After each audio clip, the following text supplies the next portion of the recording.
Okay, what I would like to do is look at a little bit of where we are right now, but then because we have some of the Jack Schmidt's young people, to do a little bit of what we're talking about when we talk about lunar ranging. Next slide. As far as the technology, what we're talking about is to send a train of short laser pulses to the moon. It's sent back by a corner reflector, something like this for the next generation one, which sends the light exactly back to where it came from. We repeat those, measure that time interval with high accuracy at the millimeter level, and then repeat those measurements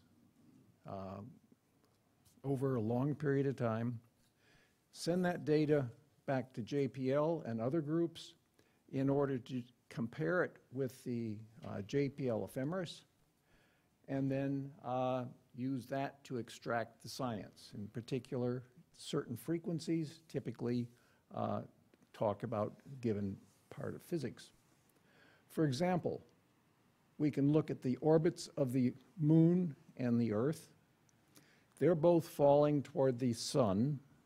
They have different compositions, so we can repeat Galileo's hypothetical experiment and look at the weak equivalence principle and get the best current results on that. And in addition, because these bodies are not laboratory, they're astronomical, we can also say that gravitational energy is inertial. That is, it's hard to push energy as well as matter. Next view graph. Next one. What kind of science comes out of this from the Apollo reflectors that have been up there for 48 years? Lunar cartography. The basic coordinate systems for the moon are established on our 3 retroreflectors and the 2 Russian ones. In addition, we discovered the liquid core of the moon 15 years ago. We can get information on the deep interior, and what that has meant, as you heard in the questions this morning to Maria Zuber, that couples with GRAIL in order to give accuracy from crust to core. Next view graph. In addition, we do some astrophysics. That is, we have the best tests of these items. I just mentioned the weak equivalence principle. For example, big G, we can show that if the change in big G that has occurred during the last 48 years is the same for the history of the universe, then it's less than 0.5% change that occurred during that time. Next view graph.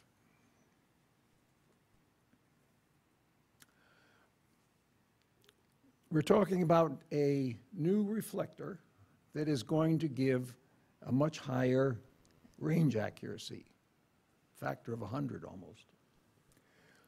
What do we need to do for the ground stations in order for them to take advantage of this?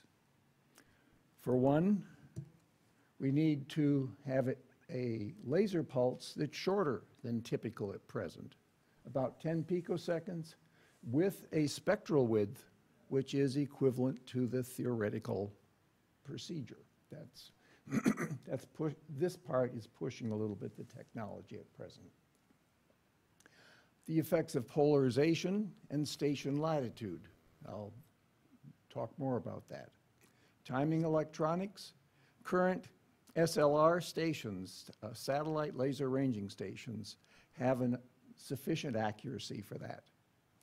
As far as the atmospheric delay, the atmosphere slows down the pulse, and we've got to know how much that is. That we would like to have some additional atmospheric measurements. And finally, local gravity measurements. The Apollo station and current SLR stations have technology that is within a few millimeters. Next station, next view graph. Velocity aberration.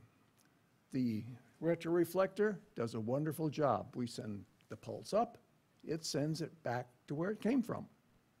But the Earth rotated in that 2.5 seconds. And so it doesn't come back to the observatory. Actually, it's the orbital motion of the moon that dominates, and the the Earth rotation counters that, reduces the effect. We fix this by offsetting the back faces of the corner reflector. If we turn the real edge of the corner reflector in an easterly direction, that's significantly better for thermal reasons. Then what we can do is look at sending up a polarization which is north-south on the moon or east-west, and they all give about the same result, so we wouldn't have to worry much about the polarization. Next view graph. However, this calculation is for a station at the equator. Let's go to real-world stations. Next view graph. Mali is pretty much on the equator, so there's not much difference. Mid-latitude stations like Apollo, Matera in Italy, and Grasse in France, well, the factor of 2, maybe they can live with their current configuration, which is typically alt-az, where the polarization rotates during the pass. On the other hand, for proposed stations like in Riga or in Norway, enormous effects, and so therefore they are going to have to look at either control of the polarization with optics, which is messy, or using a Cassegrain operation. On the other hand, if we turn the polarization, turn the real edge north, next view graph, things are wonderfully better. Offset of half an arc second. Doesn't matter where we are. So there's a trade-off that we have to do between polarization effects and what the stations can maintain. Next view graph. So our current design for the retroreflector, this will be mounted on the lunar lander. Thermal and optical coatings have been optimized, and this has been some simulations that have been done at Maryland. Fabrication is proceeding at the INFN in Frascati, Italy. The optical thermal vac tests are being conducted, and we expect to have flight units available within the next few months. This is actually a print, 3D print of the actual size. I mean, this is really what we would put on the lander. Next view graph. So I'm going to review a couple of the optimizations we have to worry about. One is that during lunar morning, the housing goes up to 300 degrees Kelvin. The corner reflector is sitting there at 70 degrees Kelvin. We have to hold it somehow. The corner reflector doesn't float in mid-space, so therefore we have the corner reflector and some plastic or KLF rings, and this is the stainless steel holder. The required thermal isolation for this is in the microwatts per degree Kelvin, and this is the kind of curve. So basically we have to be in the domain of few tens of microwatts per degree Kelvin. This kind of testing we hope to do shortly in Frascati. Next view graph. Another question has to do with the radiation from the housing to the corner reflector. In order to handle this, we coat the inside with bare silver, so we have a very low emissivity. What we find is that the signal, the minimum signal that we get reduction is peaks at around 1% emissivity, and that is what basically what bare silver will produce. Next view graph. For the future plans, we would like to anchor this in the regolith about 1 meter down where the temperature doesn't change very much. A number of years ago, we did an evaluation of a design that would handle this. We would point it properly. And next view graph. The getting down 1 meter is a little tricky because in the Apollo days, Jack Schmidt sent me a video of him going over like this on trying to extract a core. Chris Zachney at Honeybee has shown that if instead of trying to compact the regolith, we blow it out, that one can dig the hole easily, and this has been demonstrated at 1 to 6 G and in vacuum with compacted simulant. Next view graph. So, what are the roles in exploration and science? Cartography, get a better linking of the 700 maps that are currently being addressed by Brian Day in the LMMP.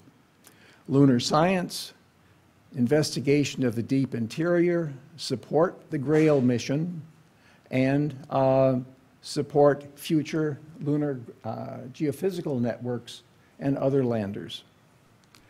For solar system, effects of big G and limits on the local dark matter concentration. And finally, cosmology, tests of general relativity. Next view graph. As far as the big picture is concerned, we have to talk about the lunar emplacements. We have to worry about the ground station upgrades, and we have to worry about software upgrades. And the latter is currently in progress with various groups. And finally, we'll produce wonderful new science. Next view graph. So what I would like to say is that LLR is perhaps one of the highest science returns per dollar of any of the missions. And as far as I've been concerned, it's been a great adventure going from Apollo days to present over the approximately 50 years. On the other hand, our next generation retroreflector, we expect to last another 50 years. So we have to involve some of these 20-year-olds that Jack Schmidt likes to talk about in order for someone to be around for the later years of our next generation retroreflector. Thank you. Thank you, Doug. Yes, Jack. So, Doug, I was a little surprised by Maria Zuber's response to your question, or Greg's question yesterday, in which I thought that the GRAIL was more sensitive to mass variations in the subsurface. The microphone, so people back here. Thanks for throwing it at me. So more sensitive to the subsurface and less so to the deep interior. And I had the impression that lunar laser ranging had a real advantage there in terms of really being able to probe that, and that GRAIL would be sort of an add-on. She twisted this around and said that the LLR was just would help the model. So I'm a little confused on that. Can you straighten me out? Well, first, as far as what LLR does for the deep interior, we discovered the liquid core 15 years ago. On the other hand, Maria put in a proposal saying that she was going to look from crust to core. Yeah. And that's what she was funded for. So it depends upon what the twist you have to put on it in order to meet what you said you were going to do. Yeah, I mean, the two obviously are complementary to each Yes, other, but yeah. just, I thought the LLR was the one that really hammered into the core. It is, yeah. All right, any other questions? Okay, thank you very much, Doug. And so now we have